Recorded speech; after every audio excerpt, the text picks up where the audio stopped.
yaa nama yeroo hunda saayirtoota jala deemtu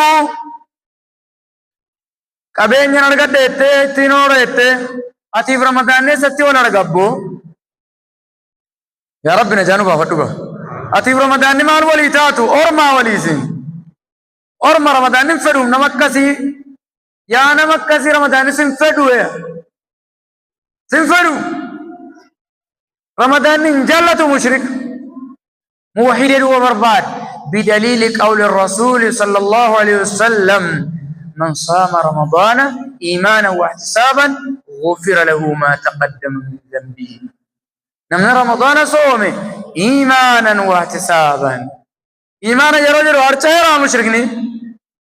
أرتيرا كافرني أرتيرا منافقني برسيسا ديگري بربان جربه yeroo manni barumsaa tokko maxxanfatu jarri digiriin qabne ofiinuu galaniif ulaagaa waa nama galchaa beekaa ulaagaan waan ulaagaa sanan guuttanne keessaa baaseef imaamii quraana haffazen barbaade yeroo yamu inni haffazne keessaa hafee ramadaanni nama imaanii qabuun barbaadaa jiraa jedha awwaluma naqee baluuf anis isa qeebaluuf nama iimaanii qabu tanaajumaa nama iimaanii qabuufan khayrii gurradhe dhufee jira yaa rabbi jarraa nu taa'is yaa Allah yaa rabbi jarraa nu taa'is yaa rabbi jara iimaanii qabu sana yaa rabbi nu taa'is ni ammaa qophoofnu gaa istayiddu li ramadaan namni salaatul jamaa dhaqaan jirre salaatul jamaatti deebi'amu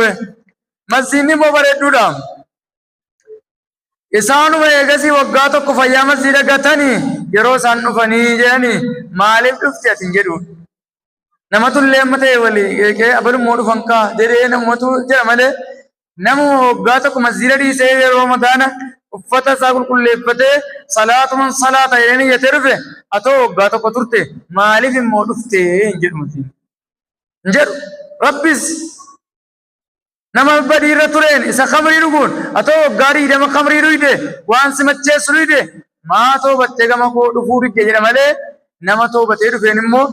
waggaa diidama dhuyde kaatee hadhassaa baate hin jedhu jechaadha. Fabaabu tawbati maftuux